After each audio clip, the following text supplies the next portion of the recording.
Fala pessoal, tudo bem com vocês? Eu sou o Grego e esse é o meu canal. Você está assistindo um vídeo de uma série de vídeos que busca dar a introdução para a carreira de engenharia de dados. Então se você ainda não assistiu os outros vídeos, por favor, pausa esse vídeo, vai ver os outros antes dele, que isso vai te dar bastante consistência no conteúdo para você pegar da melhor forma possível o que eu vou apresentar no vídeo de hoje. Esse é o último capítulo desse módulo. Tá? Nesse capítulo aqui a gente vai falar sobre processamento de dados, tá bom, pessoal? Já falamos sobre dados, já falamos sobre engenharia de dados moderna, o que faz uma área de dados, passamos por todos esses pontos para finalmente chegarmos aqui e chegarmos mais próximo do que é de fato engenharia de dados na prática, na técnica, tá? Que no final das contas tudo se resume a processamento de dados. Beleza? Vou diminuir aqui, como sempre, a minha carinha. E vamos lá. Tá? Então, o que a gente vai abordar no capítulo de hoje, pessoal? Quais vão ser os tópicos do capítulo de hoje? A gente vai falar sobre dados e bytes e se existe diferença entre isso, tá? Eu já vou adiantar que existem, tá?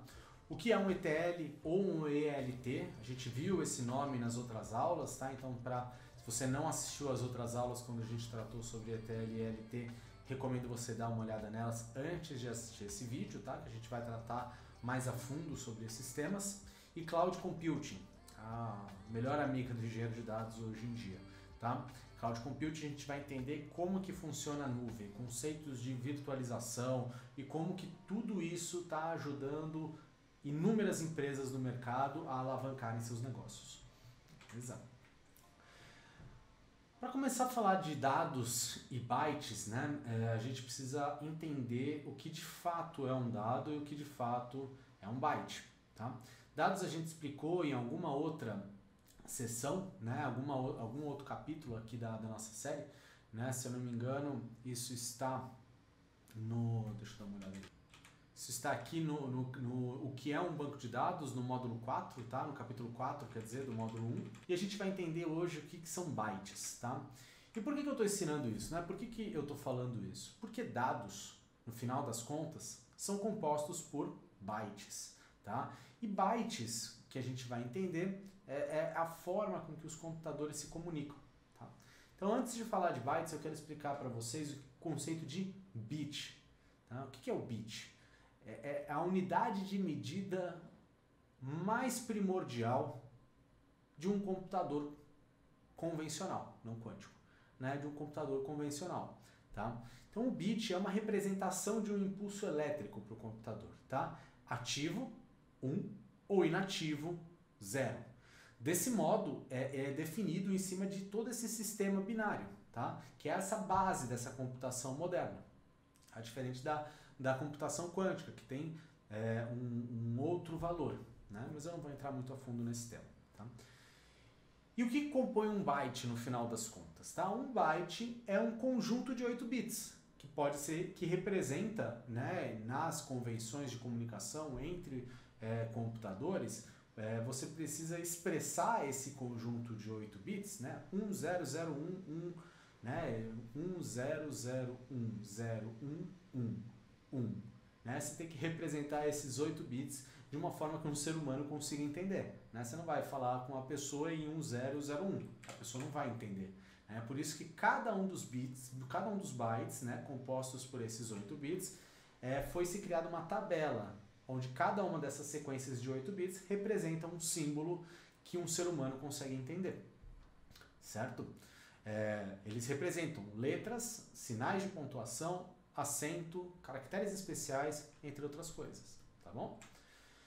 Então, um resuminho disso daqui, tá? Para a gente entender melhor. Computadores se comunicam através do envio de bytes, certo? Os bytes, por sua vez, carregam um determinado conjunto de bits, 8 dígitos que variam de 1 a 0. Para que um ser humano consiga entender o que está sendo trafegado entre esses dois computadores, criou-se então a tabela ASCII, American Standard Code for Information Interchange. O que significa isso? Significa que tá mapeado, tá tabelado uma tabela que fala, ó, 1110001 é um caractere específico, tá? Vamos aqui de exemplo. Cada caractere dessa tabela ocupa exatamente 1 byte de tamanho, ou seja, ele ocupa 8 bits. Ele pode ocupar 8 bits. Mas a tabela ASCII possui uma observação.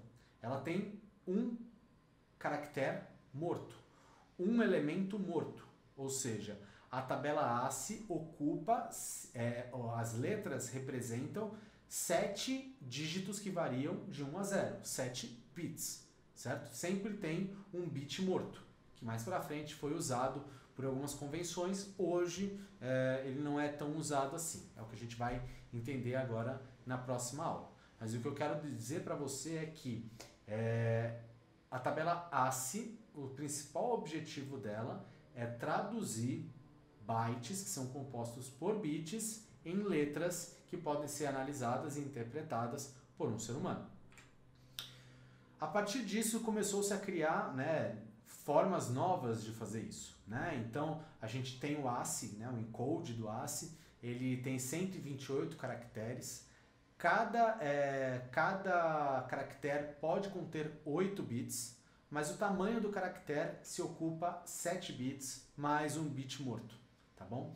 A gente teve a criação de um encoding chamado UCS2, tá? Que utilizava também esse bit morto, tá? Mas ele acabou indo por outros caminhos e acabou sendo depreciado, até porque foi aumentando o tamanho fixo dos bits, e isso acabou não funcionando muito bem para os computadores, mas ele pode ter 65.536 caracteres, ocupando por caractere um tamanho fixo de 16 bits, e o tamanho do caractere único é 2 bytes inteiro. O CS4, aí já são aí 4 bilhões, 294 bilhões, milhões, 967.296 caracteres, tá? Um caractere ocupa 32 bits, o tamanho do caractere é 4 bytes. E assim foi, né?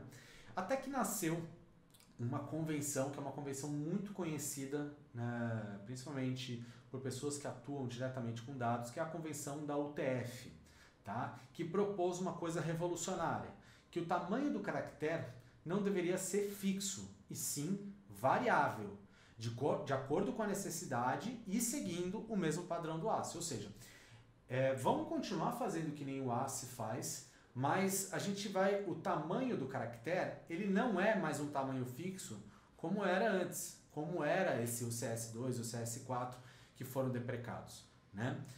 O caractere Z, por exemplo, ele precisa de 8 bits para ser representado.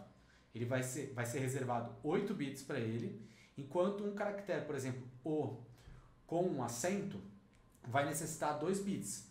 Mas o tamanho fixo do caractere na UTF não é um tamanho fixo de 8 bits, certo?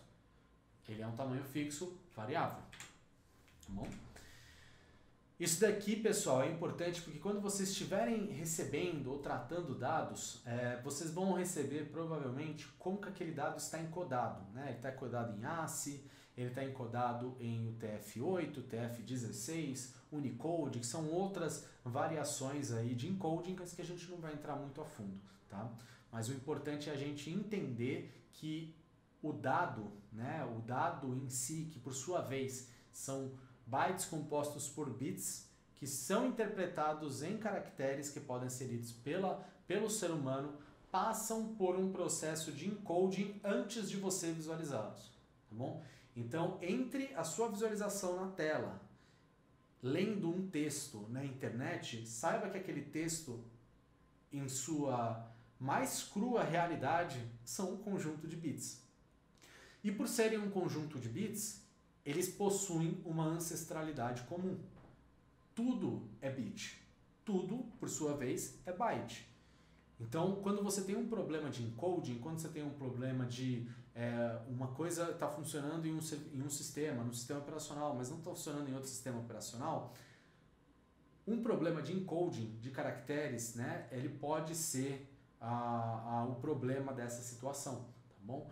Então tenham em mente a ancestralidade de qualquer dado que vocês operam sendo engenheiro de dados. No final das contas, todos os dados são bits.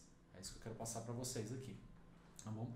A gente vai processar coisas e vocês têm que estar sempre cientes do tipo de dado que vocês estão recebendo e como processá-los, tá bom? Isso pode parecer um pouco detalhista demais, mas é muito importante e vai economizar muito tempo da vida de vocês quando vocês estiverem trabalhando em engenharia de dados, tá bom? Falando em trabalhar em engenharia de dados, vocês vão ter que construir ETLs e ELTs, tá? O que é um ETL e o que é um LT? Bom, a gente viu isso antes, tá? Mas ETL é principalmente uma ferramenta de ingestão e processamento de dados, tá? A sua sigla compõe extract, E, né? Transform, T, e load, L. Ou uma outra arquitetura que se chama ELT, que é o extract, load and transform. Isso é sempre a ordem e somente muda, mas são as mesmas coisas: extrair, transformar e carregar, certo? Vamos entender um pouco cada uma dessas letras, tá? O que é o extract? É o ato de extração, né? É o ato de você pegar um dado que está num determinado ponto de origem e trazer ele para um sistema de destino, certo? Então é a extração de um dado de origem para um sistema de destino, sem nada, só trazer o dado, puxar do jeito que ele está e carregar aonde você quer. Transform, aqui você aplica funções de transformação, tá? Nesses conjuntos de dados. Você tem lá uma regra de negócio que você tem que seguir. O que são essas regras de negócio que eu tanto falo?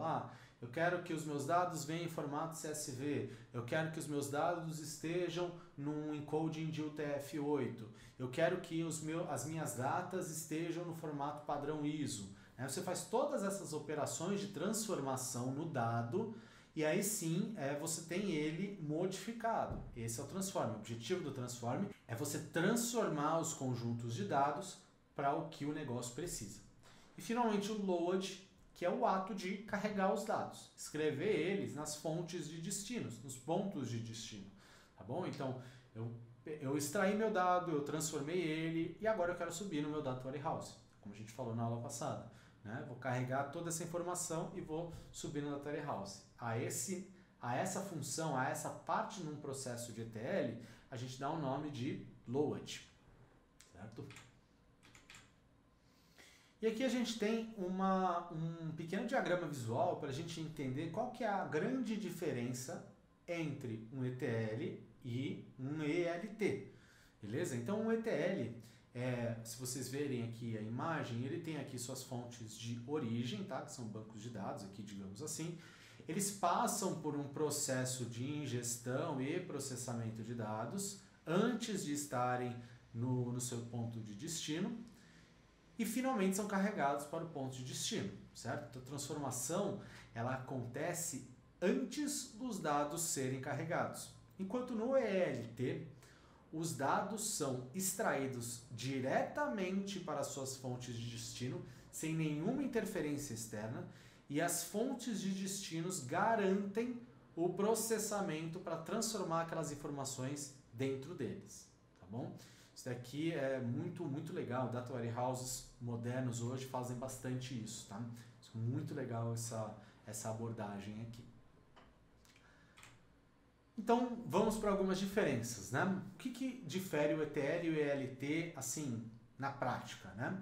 A transformação de dados, obviamente, acontece no recebimento do dado, enquanto no ELT a transformação dos dados acontece após o dado ser carregado. O ETL requer um software, requer que você escreva um software que vai fazer esse processamento, enquanto o ELT ele já tem esse software embarcado, já tem ele integrado no seu ponto de destino, na sua database de destino. ETL feito para pequenas ou médias quantidades de dados, tá?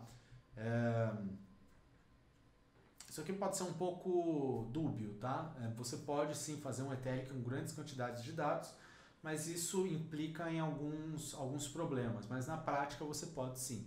Tá? Enquanto o ELT, obviamente, é para grandes quantidades de dados, até porque essas engines elas são muito caras de manter, porque elas precisam de um processamento muito alto para fazer isso. Né? Um ETL, ele garante a qualidade, segurança, disponibilidade dos dados. Tá? O ELT tem uma maior flexibilidade e velocidade na transformação de Big Data. Né? Então, aí são os prós de cada um, né? Não que cada um se elimine, não que eles se eliminem entre si. Tá? Pode ser que você venha a ter um ETL e um ELT, tá? Na sua empresa. Isso é extremamente normal também. Um não exclui o outro. Bom, pessoal? Entendendo o que é ETL, entendendo o que é ELT, a gente percebe que a gente está começando a mexer mais com software. Tá? No próximo módulo a gente vai literalmente só mexer com software, porque a gente vai começar a aprender programação. Mas antes da gente entrar nesse caminho, eu quero falar para vocês um pouco do que é o Cloud Computing e como que ele mudou o mercado. Né? Antes, a gente precisa entender o que é um recurso computacional, que é o principal ponto de venda do Cloud Computing, a principal força motriz que fez o Cloud Computing alavancar como ele alavancou. Tá bom? Então, um recurso computacional, no final das contas, é a capacidade do computador de operar, de fazer operações. Tá bom? É a capacidade que o computador tem de fazer uma soma. É a capacidade que o computador tem de escrever um texto. Capacidade que o computador tem de mostrar uma imagem para você. Tá? Isso são recursos computacionais. Tá? E a gente pode resumir esses recursos computacionais em 3 categorias: processamento, memória e disco. Tá bom? Vamos entender mais a fundo aqui o que faz cada um. Tá? A gente conhece o processamento comumente como CPU. Tá? Ele é conhecido como o cérebro do computador e o principal objetivo dele é receber um comando e processar ele, né? E dar o resultado. Tá? Essa é a função da CPU. Quanto melhor for a CPU para receber mais comandos, saber distribuir lá dentro e retornar mais respostas desse comando, melhor vai ser a CPU, certo? Então, quanto mais nós você tem numa CPU, quanto mais memória interna que essa CPU tem, mais esse cérebro consegue funcionar, tá bom? E como é que essas operações funcionam, né? Como que na prática uma CPU funciona, né? Ela usa o nosso segundo recurso aqui, nossa segunda categoria de recurso, que é a memória, também conhecida como memória RAM, tá? Que é a memória volátil, uma memória rápida, que ela não fica persistente. Ela serve como recurso para a CPU, enquanto estiver processando as suas informações, ela serve para a CPU usar como uma pequena fonte de dados, um pequeno banco de dados para salvar e fazer as suas operações. Tá? E depois disso, a CPU transfere já o resultado para essa terceira categoria que eu vou falar agora, que é o disco, o recurso que a gente conhece como HD, disco rígido, também SSD, agora mais moderno. Né? Isso, HD, SSD, eles são locais no disco, tá? A gente tem esse nome de disco porque o HD é um hard drive, ele tem literalmente um disco, né, de gravação lá dentro, e é onde todos os dados gerados pela CPU são armazenados e persistidos para que o usuário consiga usar o computador e consiga salvar de fato as suas informações no computador. Tá bom? São esses os 3 recursos que eu quero falar. CPU é igual a processamento, memória é igual a memória volátil, memória rápida, tá? Memória de processamento, e disk, que é o disco rígido, o volume de dados, né? É a memória persistente do sistema. Tá? A grande diferença entre a memória RAM e a memória de disco é que a memória RAM ela é volátil e a memória de disco é persistente. Bom, pessoal? Fisicamente a gente tem isso, a gente consegue visualizar isso muito bem porque todos nós temos computadores que estamos utilizando agora para ver essas aulas aqui no YouTube. Né? Então, de qualquer jeito, quando a gente usa ou quando a gente está no ambiente computacional, quando a gente trata de ciência da computação, a gente tem que lidar com recursos físicos, que são esses hardwares, tá? Que a gente está tratando aqui. Mas, antigamente, ter esses recursos físicos, montar servidores, né, era algo muito complexo, né? Ainda existem hoje inúmeros lugares que têm, né, os servidores físicos que não usam um serviço de cloud ainda, mas ainda dá muito trabalho de manutenção, tem que ter pessoas ali focadas nisso, né? Você não pode deixar e deixar Deus dará o servidor. Acontecem várias coisas, a influência do tempo, fenômenos naturais, tudo isso influencia um servidor físico, né? É por isso que a gente começou, né, o mercado começou a ver que manter servidores físicos era algo muito custoso. A gente tinha menos agilidade de implementação de novos recursos, os custos subiam à medida que os recursos iam se tornando obsoletos, tinha pouca elasticidade. Lembra da minha aula de escalabilidade horizontal? Pois é, tinha menos elasticidade horizontal aqui, né? Você sempre tinha que subir cada vez mais e mais e mais o servidor, tá? Isso ficava impraticável, né? A gente chegava em lugares que para você escalar o seu processo, você precisava comprar placas extremamente absurdas de caras, né? E às vezes você não precisava disso, às vezes você comprava um computador extremamente caro, você comprava lá um servidor extremamente caro, só que você só usava toda a potência do servidor em determinado horário do dia, né? Isso não fazia sentido, né? Aumentava os custos por causa disso, né?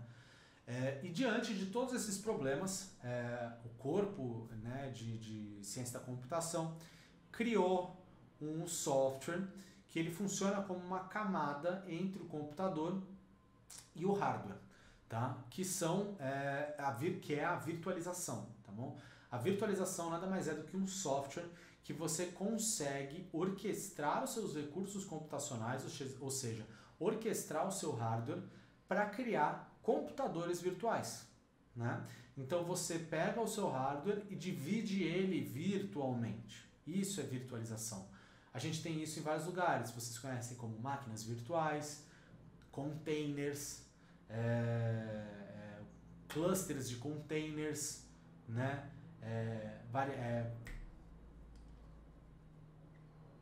Ambientes virtuais do Python e por aí vai.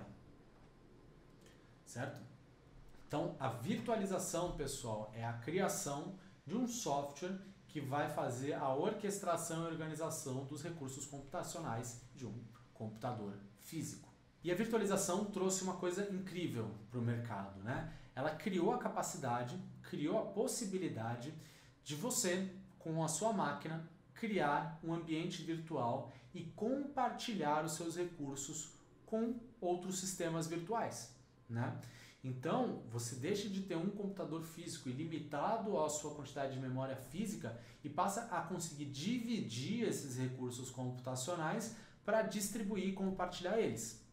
E aí, o grande pessoal, Bezos, o Google, né, o pessoal da Microsoft, viu nisso uma oportunidade. Beleza, se eu tenho a capacidade boa e inerente aqui de administrar as minhas máquinas físicas, eu sei que eu tenho um recurso, um espaço desse recurso aí não está sendo utilizado, né? Como eu otimizo esse restante de recurso computacional que os meus serviços não usam? Vou vendê-los. E como eu vou vender eles? Vou virtualizar esse recurso e comercializar a virtualização dele. Nasce então o Cloud Computing. Cloud Computing é a venda de recursos computacionais virtuais para pessoas que não querem administrar um servidor físico. Perfeito? Essa foi a grande sacada. Nasce então, por exemplo, alguns serviços, né, na nuvem. Um mais famoso deles, na minha opinião, é a AWS, tá? Como a gente falou, né, aqui o primeiro carinha que ele teve foram realmente os servidores, né, os recursos computacionais. A gente passou a ter redes aqui sendo compartilhadas, né? Então a virtualização acaba não sendo somente para os recursos computacionais que eu falei. Mais para frente, nos outros módulos, a gente vai entender como que eles virtualizam redes, virtualizam espaços em discos, tá? Isso daqui a gente falou nas últimas aulas, quando a gente falou da camada de armazenamento de dados, tá? O S3 aqui, né? A virtualização de um ambiente de armazenamento de dados é a única coisa que faz com que ele se torne elástico.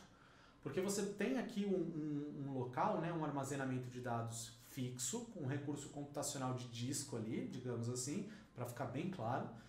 Só que aí você está entrando dados. O que esse cara precisa saber? Ele precisa saber que quando ele está chegando em 90%, ou 90% da capacidade ali que aquele disco virtual tem, beleza, eu vou lá, mando meu software alocar mais recursos virtuais aqui. E aí eu tenho elasticidade de armazenamento. A gente tem remote computing, né, que é você conseguir usar uma máquina virtual, processamento mobile, processamento de e-mail, segurança, desenvolvimento mobile e muito mais coisa. Tá? E a grande sacada aqui também em questão de vendas é que você não paga um valor fixo, tá? Salve algumas exceções, mas essas exceções a gente entra mais pra frente. Tá? Você não paga um valor fixo, você paga sempre o quanto você usa. Então, você não vai ali alocar um recurso computacional, por exemplo, eu quero ter 100 gigas virtuais para gravar os meus dados. Não, você não vai você não vai pagar por 100 gigas virtuais. Você vai pagar por quanto você está armazenando. Então, você tem 100 gigas, mas você só tem 10, certo? Você vai pagar pelos 10, e se você tiver no mês que vem mais um, você vai pagar por 11, mais um no outro mês, você vai pagar por 12, e assim vai. O que torna extremamente possível e viável o desenvolvimento de ferramentas a baixo custo. Tá? Tanto é que a AWS hoje é uma das principais ferramentas que as empresas, né, as startups e tudo mais, vêm adotando nos estágios iniciais, tá, do seu desenvolvimento. A gente tem aqui vários produtos, tá, várias clouds, né, que hoje entregam, né, entregam a mesma coisa, só que com nomes diferentes, né? Então, vocês podem dar uma pesquisada, aí eu coloquei alguns exemplos, mas hoje a corrida das clouds ela está sendo liderada por esses três grandes players aqui, né? A AWS da Amazon, Microsoft Azure da Microsoft e a GCP da Google, tá? Todos eles vocês estão vendo aqui, né? Vendem o primeiro produto que a gente comentou, né? De virtualização, que a AWS usa o EC2 Instances, tá? A Microsoft usa os VMs e a GCP também os VMs, tá? Todos eles têm seus pontos fortes, seus pontos fracos, tá bom? Então, super importante mais para frente, quando a gente começar a falar mais de cloud, vocês entenderem que uma cloud também não é melhor que a outra, algumas já têm alguns serviços a mais que outras não têm, tá? Você pode, na sua empresa, se deparar com várias clouds no mesmo lugar. Então, você pode ter uma empresa que tem a AWS e tem a GCP, por exemplo. Isso, na minha opinião, não é muito bom, mas tem empresas que precisam realmente, porque às vezes elas estão fechadas em alguma informação que só tem, por exemplo, na Google, né? Por isso que a gente tem aí o cross-clouding hoje, né? Que eu repito, não recomendo muito. Tá? E como que é hoje cloud na utilização dos dados, tá? A gente tem, principalmente em Big Data e Analytics, eu vou falar aqui, tá, no Amazon Web Services, de alguns recursos que a gente tem nele. Então, por exemplo, o EMR. O EMR é um serviço ali de ingestão e processamento de dados. Ele já constrói para você toda a estrutura de HDFS, de MapReduce, e ele deixa você processar ali com Spark, fazer toda aquela questão que a gente explicou aqui nessas aulas de Data Node, de arquitetura master e worker, tá? Ele já entrega tudo isso para você. Você só precisa escrever o código e mandar executar lá no EMR, tá bom? Isso aqui é muito bom. Kinesis é um sistema de mensageria, um sistema de fila, de streaming, né? Que está naquela camada ali de ingestão de dados nossa. Glue funciona como um serviço de data catalog, tá? Funciona como um serviço de você ter um Hive, né? Conseguir administrar um Hive na sua plataforma, né? Além de outras coisas, também permite fazer processamentos. Athena é um serviço de exploração utilizando SQL, tá? Ele usa uma engine chamada Presto, que é uma engine do Facebook, que permite você fazer com operações SQL, consultas em grandes quantidades de dados. QuickSight, uma ferramenta de visualização de dados, né? Então, assim, a cloud hoje, ela já tem muita coisa pronta para você utilizar na sua empresa, né? Ela já, algumas questões de infraestrutura, arquiteturais, elas já estão relativamente prontas para você só pegar e utilizar, tá bom? Por isso que engenharia de dados, no final, eu acho que esse é finalizar isso, né, como um grande conhecimento, assim, engenharia de dados, no final das contas, hoje em dia, é você ter uma noção do que você está fazendo, né, como a gente entendeu de SQL, no SQL, camadas de dados, tipos de bancos de dados, arquiteturas, padrões, né, conceitos de processamento de dados, como ETL e ELT, saber onde aplicar eles naquele template arquitetural que a gente passou nas últimas aulas e saber colocar pecinha por pecinha no seu fluxo. E o que você não encontrar uma peça, né, um serviço, um sistema que resolve o seu problema, você entra com engenharia de software para resolver, tá bom? Então, engenharia de dados é um Lego onde você tem que alocar e encaixar as suas peças da maneira mais otimizada possível para seguir as premissas que a gente falou nas primeiras aulas desse curso: integridade, consistência, segurança, entre outras, para entregar com a melhor qualidade possível o dado para a sua empresa. É isso aí, galera. Com esse vídeo a gente chega no final desse módulo, tá? Eu espero que vocês tenham gostado, e como a gente chegou no final do módulo, eu quero pedir para vocês comentarem aqui embaixo o que vocês acharam da didática, tá? O que vocês acharam do curso em si, do material, vocês sentiram falta de alguma coisa. E também vou pedir para vocês não deixarem de dar um like aqui nesse vídeo e nos outros vídeos aqui, para a gente conseguir continuar produzindo esse tipo de conteúdo de graça para vocês, tá bom? Nessa formação na carreira de engenharia de dados. Se você ainda não é inscrito no canal, por favor, se inscreve, que a sua inscrição é extremamente importante para o canal continuar a crescer, tá bom, pessoal? De qualquer forma, obrigado por estarem comigo nesse módulo.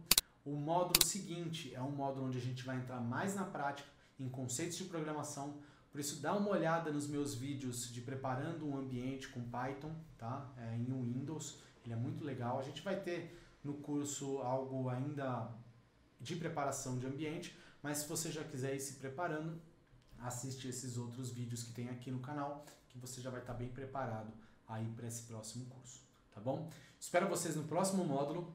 Um beijo do grego e tchau!